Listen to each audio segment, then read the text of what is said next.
मैं अपने जीवन को देखता हूँ तो मैं तो दुनिया के और चीज़ों से ही घिरा हुआ हूँ। अगर मैं अपने मन को कभी काम से हटाता हूँ तो उसमें सिर्फ दुनिया ही घूम रही होती है और दुख तो मिलता है उससे। तो व्यवहारिक तौर से इससे फिर निकला कैसे जाए, क्योंकि ऊंचा मांगो ना, ऊंचा। देखो, छोटे मोटे सुख तो दुनिया में मिलते ही हैं, तभी तो दुनियादारी कायम रहती है। दुनिया से अगर तुम छोटी चीज मांगोगे तो दुनिया उसकी आपूर्ति कर देगी। दुनिया कोई बुरी जगह थोड़ी ही है। कितने तरीके के सुख हैं दुनिया में, मिलते नहीं देखा लोगों को सुख?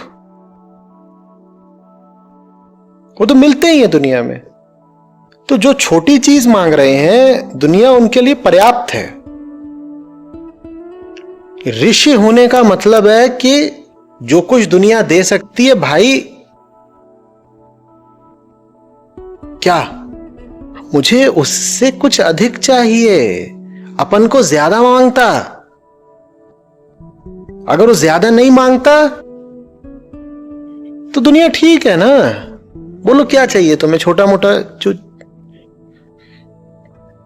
एक ठीक ठाक सी पत्नी चाहिए, 2 गोलू मोलू बच्चे चाहिए, एक 2-3 BHK चाहिए, हर 4-6 महीने में एक छुट्टी वेकेशन चाहिए। ये सब तो दुनिया में ही मिल जाएगा। इसके लिए तुम काहे को अध्यात्म की ओर जाओगे? जरूरत क्या है? इसीलिए आम आदमी ठीक ही करता है कि अध्यात्म की ओर नहीं जाता, या जाता भी है तो ऐसे ही मनोरंजन के लिए कि हर 6 महीने में कहीं एक YouTube वीडियो देख लिया, या गए थे ऋषिकेश अध्यात्म के लिए, क्या कराए? 2 महीने का योगा कोर्स कराए। तो ये बस दुनिया जो कुछ दे रही है वो कम नहीं होता है। 99% लोगों के लिए उतना काफी है। भांति भांति के रंगीन अनुभव मिलते हैं दुनिया में कि नहीं मिलते? ज्यादातर लोगों के लिए उतना बहुत है, बहुत। ऐसों पे कोई जबरदस्ती की नहीं जा सकती। यही कह सकते हो कि काश तुम्हारा समय जल्दी आए, काश कि तुम्हारा भ्रम जल्दी टूटे, काश कि तुम्हारे भीतर की प्यास जल्दी से जल्दी ज्वाला बन जाए।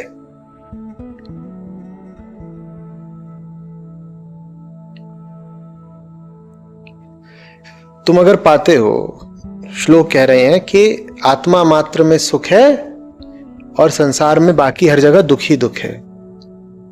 ठीक है? तो तुमको अगर अभी दुनिया में सुख मिल रहा है तो इस बात को अपने ऊपर अपमान की तरह समझो, क्योंकि दुनिया में सुख है तो जरूर, पर कैसा है? छोटा सा। छोटा सा। अपमान की बात हो गई ना। जैसे कोई आए बहुत जबरदस्त कि मैं तो 100 की गति से गेंद फेंकने वाला बॉलर हूं, और उसको बोला जाए तुम बेबी ओवर कराओ। ये कितने सम्मान की बात है कि तुमने उसको बोल दिया कि तुम ओवर कराओ छोटा सा। तो वैसे ही अगर तुम पाओगे तुम्हें दुनिया में सुख मिल रहा है तो अपने आप को धिक्कार लिया करो, कहा करो मैं छोटा आदमी होऊंगा जरूर, जो इस छोटे से सुख से बिल्कुल लार टपका दी मैंने। कि दुकानदार ने कहा 20% डिस्काउंट, और बिल्कुल वहीं पे मैंने पूरी जमीन गीली कर दी। ये लाज की, धिक्कार की बात है कि तुम्हें एक छोटे से सुख से ही खरीद लिया गया।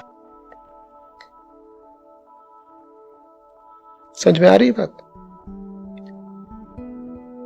आत्मा सिर्फ उनके लिए है, अभी हम बहुत बार दोहरा चुके लेकिन जरूरी है। आत्मा सिर्फ उनके लिए है जिनको बहुत बड़ा वाला चाहिए, और जिन्हें बहुत बड़ा वाला चाहिए वो छोटी चीजों पर ध्यान नहीं देते, वो छोटी चीजों पर हंसते हैं। और अगर वो छोटी चीजों में फंसते हैं तो अपने आप से प्रसन्न नहीं रहते। वो सवाल पूछते हैं फिर अपने आप से कि तू इतना गिर गया, तू इतना गिर गया 200 रुपए के डिस्काउंट के लिए। इतनी बड़ी चीज हो गई तेरे लिए, एक शाम की खुशी, एक रात का जोश, इतनी बड़ी चीज हो गई। तू कितना छोटा आदमी है कि एक छोटी सी चीज तुझे खरीद ले गई। ये पूछना पड़ता है अपने आप से कि वो छोटा है, मुझे इस बात पर एतराज नहीं। सवाल मेरा ये है कि मैं कितना छोटा हूं कि छोटे से भी छोटा हो गया। हर छोटी चीज अगर मेरे लिए बड़ी हो जाए तो मैं कितना छोटा हूं, यह सवाल पूछना होता है। आत्मग्लानि जरूरी है, लज्जा जरूरी है।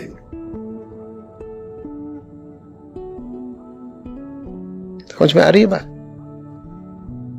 आदमी के भीतर अपनी एक ठसक होनी चाहिए। वैसे तुम भले ही विनम्र रह लो, लेकिन जिस पल कोई तुम्हारे जेहन पे छाने की कोशिश करे, तुम्हें ललचाए, लुभाए, उस पल तो तुम्हारी ठसक को बिल्कुल जागृत हो जाना चाहिए। तुम्हें कहना चाहिए, यार छोटे, चुनौती दे रहा है। The little one has come to challenge. देखते हैं भाई, तूने हमें कितना छोटा समझ लिया कि तूने ऐसा अनुमान अंदाज लगाया कि हमें जीत लेगा। तो साहब, हमारी अब कुछ इस तरीके की गिनती होने लगी है कि ऐसी छोटी छोटी चीजें हमें जीतने के ख्वाब देखने लगी हैं। बढ़िया बात है, आजमा लेते हैं आज। समझ में आ रही बात? अहंकार ना हो उससे पहले अहंकार हो तो ऐसा हो। जब ऐसा हो जाता है अहंकार, उसके बाद ही मिटता है अहंकार। मिट सके अहंकार उससे पहले ऐसा होना चाहिए। अहंकार का भी अपना पूरा जैसे एक जीवन होता है, एक लाइफ साइकिल होता है। एक होता है गया गुजरा, चिंदी चिंदी, चूरा चूरा अहंकार। मैं जिसकी बात कर रहा हूं वो है प्रज्वलित, ठोस, दृढ़ अहंकार। ऐसा अहंकार जो दुनिया की किसी ताकत, किसी शय, किसी हस्ती के सामने झुकना नहीं चाहता। वो जैसे तलाश कर रहा हो किसी ऐसे की जिसके सामने झुका जा सके, जो कह रहा हो कोई तो ऐसा मिले इतना बड़ा जिसके सामने झुकने में हमें गौरव लगे, जिसके सामने हम खुशी खुशी सर झुका सके। ऐसों को फिर मिलता है वो जिसको तुम परम आत्मा कह देते हो। परम माने उच्चतम। उसको परम आत्मा कहा इसीलिए जाता है क्योंकि वो पहला है जिसके सामने तुम प्रसन्नता पूर्वक समर्पण कर पाओगे। बाकी तो कोई छोटू आ जाता है तुमसे कहने कि झुको, चलो समर्पण करो, तुम कहते हो अच्छा। अब छोटुओं की भी इतनी मजाल होने लगी। अब तुम जैसे लोग भी हमें ललचाने के लिए पहुंच गए। इस तरफ एक खड़ा हुआ है छोटू, वो तुमको ऐसे नोट की गड्डी दिखा रहा है। छोटू आजा, आज हराऊंगा तुझको। वामन छोटा, वहां इस तरफ एक खड़ी हुई है छोटी, वो कामिनी बनकर लुभा रही है तुमको। तुम कह रहे छोटी घर जा, तू अंडर एज है। हम तेरे पकड़ में नहीं आने वाले।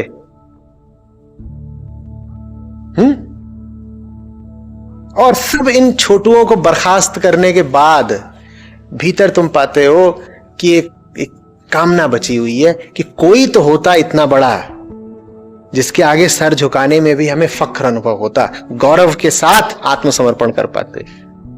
तब समझना कि तुम्हें अब परमात्मा की तलाश है, क्योंकि वही इतना बड़ा है। लेकिन उसकी तलाश तो तुम्हें तब हो ना जब तुम बाकी पूरी दुनिया को छोटा मानने लगो। तुम्हें बाकी पूरी दुनिया ही बड़ी लग रही है तो परमात्मा की काहे को तलाश करोगे? फिर तो तुमको भूमा यही मिल गया, भूमा माने बड़ा, फिर तो तुमको जो बड़ा था वो यही मिल गया। जब यही मिल गया तो कौन सा ध्यान चाहिए, फिर कौन सा अंतर्गमन चाहिए, फिर कौन सा अध्यात्म चाहिए? अध्यात्म तलाश है उसकी जो बड़े से बड़ा है, बड़े से बड़ा अगर तुमको अपने पड़ोस में ही मिल गया तो परमात्मा का क्या करोगे? इसीलिए ज्यादातर लोगों को परमात्मा, सत्य, आत्मा, ये सब बातें समझ में ही नहीं आती। वो कहते हैं परम सुख तो हमको अपने बिस्तर पर ही मिल जाता है, हम तपस्या क्या करेंगे? भाई परम सुख ही तो चाहिए तपस्या करके, वो तो हमको कई बार मसाले डोसे में भी मिल जाता है। तो जो चीज मसाला डोसा में मिल जा रही है, उसके लिए प्रत्याहार क्यों करूं? जो चीज एक बढ़िया कपड़ा खरीद करके मिल जा रही है, उसके लिए कौन तितिक्षा का पालन करे? और उनकी कठिनाई तुम समझो। उनको अगर नारियल चटनी बढ़िया मिल गई है तो उनका रेशा रेशा तृप्त हो जाता है, उन्हें उससे ज्यादा कुछ चाहिए ही नहीं जीवन में।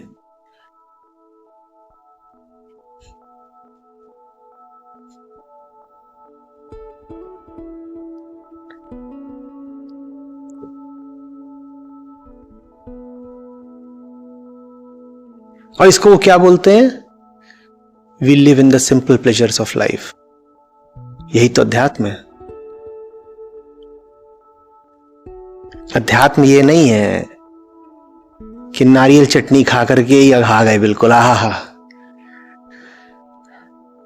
और सांभर ही तुम्हारे लिए प्रसाद हो गया। अध्यात्म ऐसा है जैसे भीतर आग लगी हुई हो, एक प्रज्वलित चेतना है अध्यात्म, जो इतनी जोर से जल रही है क्योंकि उसे प्रकाश चाहिए। प्रकाश उसे बाहर से कहीं मिल नहीं रहा हो तो कह रही है खुद को ही जलाऊंगी रोशनी के लिए। रोशनी उसे पूरी मिल जाती है, लेकिन खुद को जला के, खुद को मिटा के।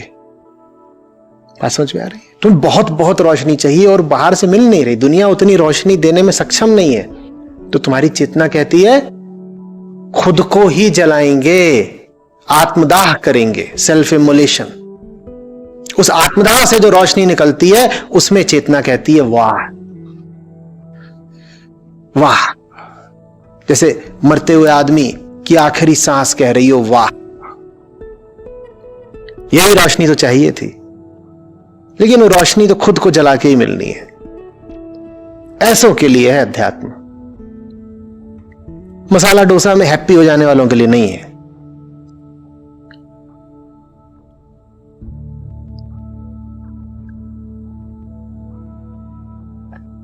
समझ में आ रही है बात? तुम चित्त तो करो उनको जो सालों सालों नदी किनारे बैठे रहते होंगे। कैसे जिद्दी लोग होते होंगे और कैसे व्याकुल और कैसे आतुर लोग होते होंगे। तुम्हें क्या लग रहा है ये संतोषी लोग थे? ये तुम्हें संतोषी आदमी का काम लग रहा है कि कोई ऐसी चीज पाने के लिए वो चला गया है कहीं जंगल और नदी किनारे बैठा हुआ है जहां पे जंगली जानवर भी हैं, खाने पीने कोई ठिकाना नहीं, रहने का कोई बसेरा नहीं, कुछ कि यहां जिंदगी क्या होगी क्या नहीं होगी, और जो पाना चाहता है वो भी चीज कैसी है? अभौतिक, पराभौतिक। कुछ ये नहीं है कि उसको 2 दर्जन केले चाहिए या एक नया घर चाहिए, वो मांग क्या, वह परमात्मा चाहिए। और उस परमात्मा को पाने के लिए इसका ना नाम, न ठिकाना, न चित्र, न रूप, न गंध, न आकार, उस परमात्मा को पाने के लिए वो दुनिया की सारी तकलीफें झेल रहा है। ऐसा चित्त, ऐसी जलती हुई चेतना चाहिए, ऐसा जिद्दी मन चाहिए, धृति चाहिए ऐसी।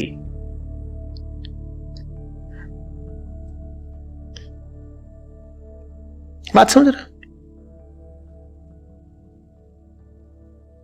दुनिया तो उसे अभी भी बुला रही है, आ जाओ आ जाओ आ जाओ। युवा सन्यासी है, रुपया पैसा दुनिया के तुम्हारे सब राग रंग परिवार छोड़ के गया है, दुनिया बुला रही है आ जाओ। और दुनिया समझ ही नहीं पा रही है पाना चाहता क्या है। वो लगा हुआ है 10 सालों तक लगा हुआ है, किस चीज पाने के लिए हुआ है कोई समझ नहीं पाया।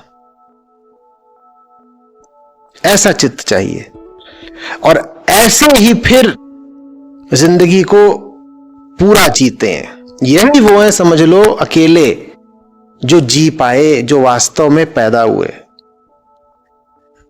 बाकी तो ऐसे जो समझ लो पैदा ही नहीं हुए, वो मरे जैसे ही रहे भर।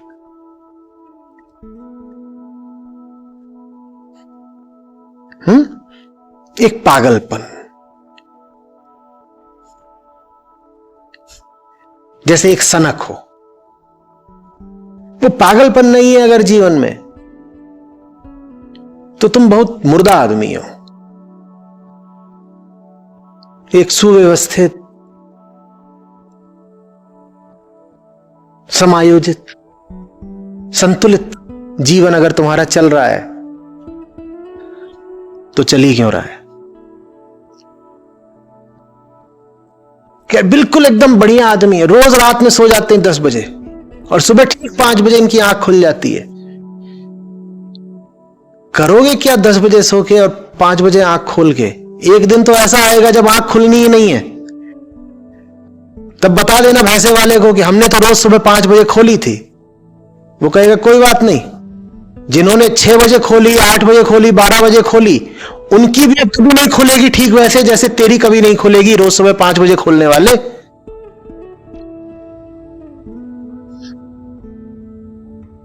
जीवन ऐसा चाहिए जो रातों की नींद उड़ा दे। ये नहीं कि 10 बजे नहीं कि हमें तो नींद आई जाती है, बिस्तर पकड़ लेते हैं, और इस बात का बड़ा गौरव भी है।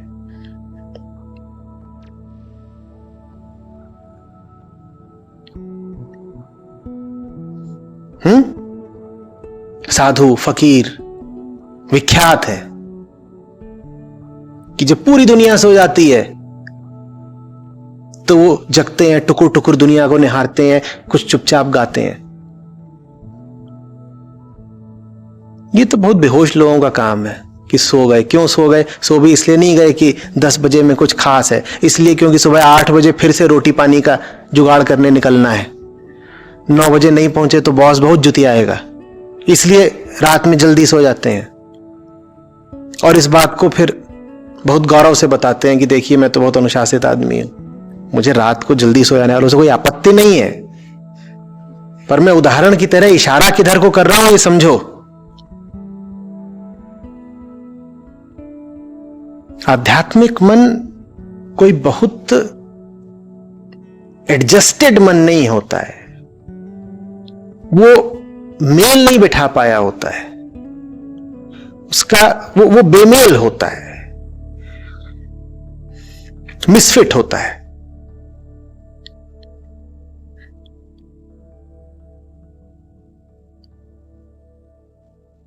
जैसे तुम्हारे फिल्मी गानों में कहते हैं ना,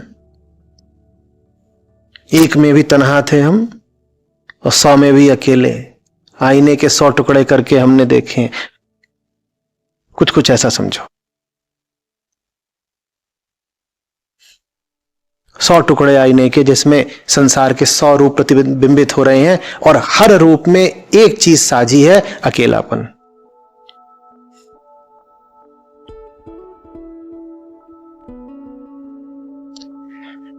आपने जैसे बार बार बताया कि जो ऋषि हुआ करते थे, एक संत हुआ करते थे, उनके अंदर एक प्रज्वला थी कि जानना है, महत्वाकांक्षा थी। तब मैं अपने अंदर झांकता हूँ तो मुझे तो चाहते हैं दुनिया से, लेकिन जिस कारण की वजह से आध्यात्मिकता की ओर मेरा बढ़ना भी हुआ, या फिर मैं अगर इस पथ पे चल रहा हूँ, तो वो सिर्फ एक बहुत ही छोटा कारण है कि कहीं ना कहीं पता है ये झूठ है। उसका झूठापन बीच बीच में कहीं ना कहीं दिख जाता है, बार बार दिखता है।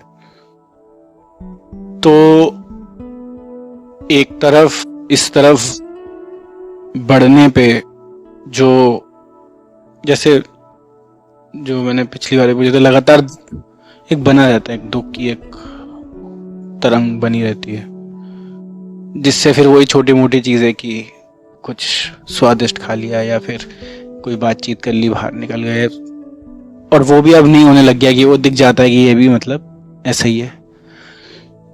तो फिर ऐसा ना फंसा हुआ महसूस होता है कि यहाँ मतलब आपसे सुनकर तो और ज़्यादा लगता है कि चाहिए वो आग, और वैसी वो आग लपट जिसे कहते हैं, ये नहीं कहूँगा कि बिल्कुल भी नहीं है, वो है कि वैसी लपट नहीं दिखती। और दूसरी तरफ ये झूठ भी स्वीकार नहीं होता कि उन्हीं झूठों में वापस चले गए।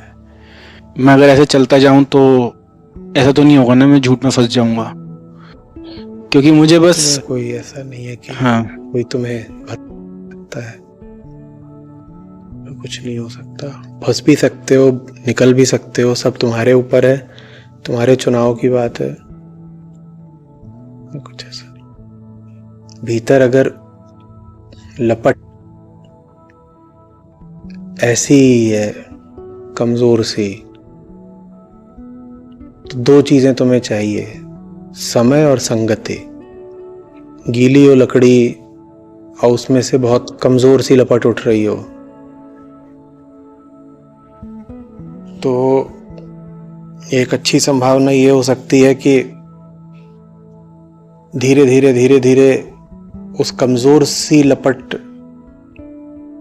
के कारण ही लकड़ी सूख जाए, और लकड़ी जब सूख जाएगी तो वो लपट बढ़ जाएगी। और दूसरी चीज ये हो सकती है कि किसी तरीके से संगत मिल जाए दूसरी ज्वालाओं की, उनकी संगत में ये जो गीली लकड़ी है ये ज्यादा तेजी से सूखेगी। तो समय चाहिए। कमजोर लपट के लिए दम तोड़ना बहुत आसान होता है, टिके रहना भी अपने आप में यहां पर बड़ी बात हो जाती है कि टिके रहो, धीरे धीरे लकड़ी सूख रही है, लपट अपने आप उग्र होती जाएगी। और दूसरी बात, संगति सही करो। तुम्हें बनना है लपट और जाके संगति कराए कीचड़ की।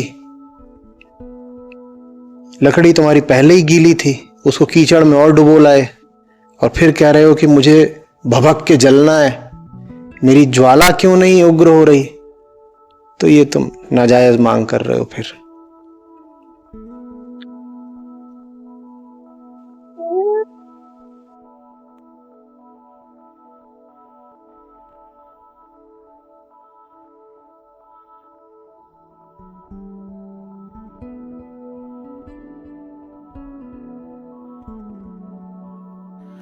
तो दोस्तों थैंक यू वेरी मच, आप लोगों ने यहाँ तक वीडियो देखी है, ठीक है। तो और वीडियो देखने के लिए आप लोग कमेंट से करें, फटाफट जल्दी मात्रा में कमेंट करते रहें। अगर आपको वीडियो अच्छी लगती है तो कमेंट करके आप जुड़ते हैं, क्योंकि मैं चारे इंसान की ऐसी वीडियो जानता हूँ जो आप जानते नहीं हो, ठीक है, सिंपल सी बात है। तो आप सब्सक्राइब करें, लाइक करें, कमेंट करें, बहुत कुछ करना है आप लोगों ने। अगर आप लोग चाहते हो कि मेरी ज़िंदगी अच्छी हो जाए, ठीक है, ज़्यादा मतलब कमेंट करोगे ज़्यादा बेस्ट रहेगा। चैनल को सब्सक्राइब करें, ठीक है, ओके। और बाकी वीडियो देखने के लिए आप लोगों ने पता ही क्या करना है, आप लोगों ने सब्सक्राब करना है, वॉच टाइम और कमेंट्स करने हैं, ठीक है, कि आप किस टॉपिक पे वीडियोस चाहते हो, मतलब आपको क्या समस्या जी। तो दोस्तों आप लोगों ने क्या करना है कि जिस जीवन में अगर आपको समस्या है, जो समस्या आपको जीवन में पड़े, ठीक है, वो ही टॉपिक आप लोगों ने मतलब कि मुझे कमेंट करना है, ठीक है। तो थैंक यू वेरी मच, मिलते हैं आपको नेक्स्ट वीडियो में, ठीक है दोस्तों।